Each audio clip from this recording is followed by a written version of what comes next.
Hello, मैं हूँ शैलेश। आप सबका स्वागत करता हूँ हमारे अपने चैनल पे और आप देखना शुरू कर चुके हैं हमारा चैनल अपडेट। अगर आपको वीडियो पसंद आता है तो वीडियो को लाइक कीजिए और चैनल को सब्सक्राइब कीजिए। चलिए वीडियो शुरू करते हैं।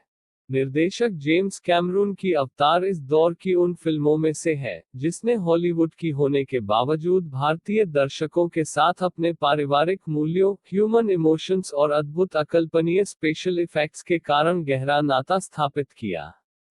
यही वजह है कि फिल्म का दर्शकों को बेसब्री से इंतजार था। इसका अंदाजा इसी बात से लगाया जा सकता है कि वीकेंड की एडवांस बुकिंग में तकरीबन 4 लाख से भी ज्यादा के टिकट बिक चुके हैं। अवतार 1 की सुपर कामयाबी के बाद अवतार द वे ऑफ वाटर को लेकर दर्शकों की अपेक्षाएं आसमान छू रही थी और हमें ये कहने में कोई गुरेज नहीं कि जेम्स कैमरून दर्शकों को निराश नहीं करते।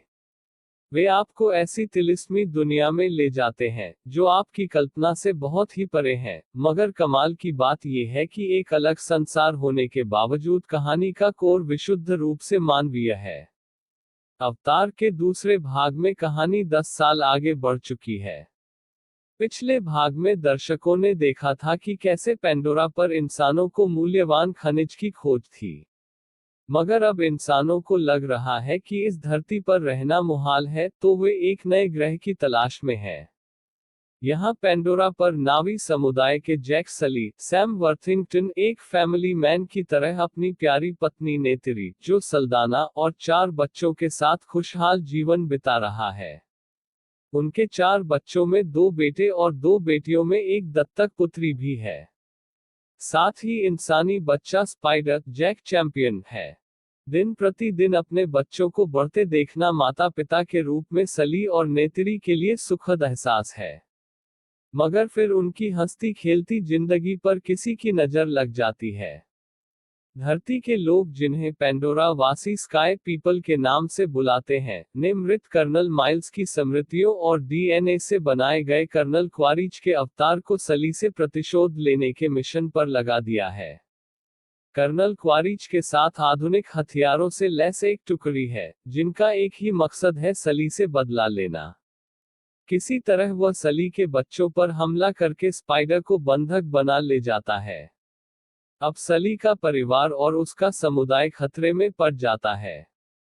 मगर इस बार सली युद्ध के बदले युद्ध को चुनने के बजाय अपने परिवार को चुनता है और परिवार की रक्षा के लिए अपनी सरदारी छोड़ देता है। वह मेटकायना समुदाय के टोनोवारी के पास शरण लेने आता है। पेंडोरा के जंगलों से निकलकर अब वह टोनोवरी के ऐसे द्वीप पर है जिनके लिए समंदर ही सब कुछ है। वे लोग एक तरह से खुद को जल जीव ही मानते हैं। सली के परिवार के लिए सबसे बड़ी चुनौती है समंदर और पानी की नई दुनिया में खुद को ढालना। शुरुआत में सली और टोनावरी के बच्चों में झड़प होती है, मगर टोनावरी की बेटी हमेशा ही सली के बच्चों के प्रति सहयोगी रवैया अपनाकर उन्हें नए माहौल में ढलने में मदद करती है। अभी सली और उसका परिवार समंदर के साथ रहने के तौर तरीके सीख ही रहा था कि कर्नल क्वारिच अपनी टुकड़ी के साथ आ धमकता है। उसके साथ धरती का एक साइंटिस्ट भी है, जो पाइकन जैसी विशालकाय व्हेल मछली के मस्तिष्क से ऐसा द्रव्य निकालने के मिशन पर है, जो इंसानों को लंबा जीवन देने में कामयाब रहेगा। अब सली के कारण टोनोवरी समुदाय भी खतरे में पड़ जाता है। क्या इन विषम परिस्थितियों में सली अपने परिवार के साथ साथ टोनोवरी साम्राज्य की रक्षा का भार उठा पाएगा, या उसे कोई बहुत बड़ी कीमत चुकानी पड़ेगी?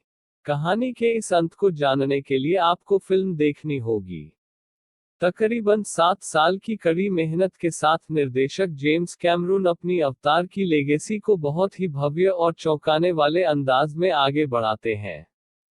करीब 2000 करोड़ की लागत से बनी इस फिल्म को देखने के बाद अंदाजा हो ही जाता है कि इसमें वीएफएक्स का उत्कृष्टता का कोई सानी नहीं।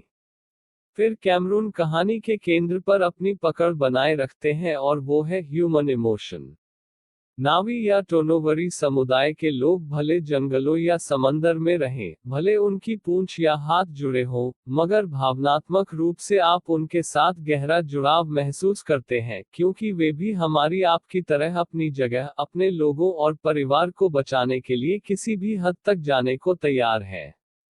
वीएफएक्स की बात करें तो इस बार कैमरून हमें जंगलों से समंदर की एक ऐसी दुनिया में ले जाते हैं, जहां सब कुछ इतना खूबसूरत और जादुई है कि कुछ देर बाद आप भी खुद को उसी में गोते लगाते पाते हैं। कैमरून की स्टोरी टेलिंग किसी भव्य महाकाव्य जैसी लगती है, जिसमें हर तरह का रस है, चाहे वो वीर रस हो या करुण या फिर श्रृंगार। कैमरून ने तकनीकी रूप से भी फिल्म को कई पायदान ऊपर चढ़ाया है। फिल्म में जल के भीतर की दुनिया और वहां के जीव जंतुओं को 3D इफेक्ट्स में देखना एक शानदार विजुअल ट्रीट है। इसके बैकग्राउंड स्कोर हो या करुण रस को बढ़ाने वाला संगीता अथवा सिनेमाटोग्राफी, सब कुछ बेहतरीन है। फिल्म का संपादन निर्देशक ने अपने डेविड ब्रेनर, जॉन रेफोवा और स्टीफन रिवकिन के साथ मिलकर खुद ही किया है। फिल्म की सिनेमाटोग्राफी का श्रेय जाता है सेल कारपेंटर को। फिल्म की खामी है, फिल्म का 3 घंटे 13 मिनट का लंबा होना है। पहला भाग कैमरून ने किरदारों को डेवलप करने में लगाया है, जो खिंचा हुआ और सुस्त लगता है। मगर आखिरी के 30-40 मिनट आपकी आंखें चकाचौंध हो जाती हैं। तकनीकी रूप से उत्कृष्ट इस फिल्म के सिनेमैटिक अनुभव के लिए इसे आईमैक्स सबसे उत्तम जरिया हो सकता है। एक अलग दुनिया की अनुभूति के लिए फिल्म एक बार जरूर देख सकते हैं। मैं फिल्म को दूंगा 3 स्टार। उम्मीद है कि आपको वीडियो पसंद आया होगा। आज के वीडियो में बस इतना ही। मिलते हैं अगले वीडियो में ऐसे ही रोचक जानकारी के साथ। जय हिंद, वंदे मातरम।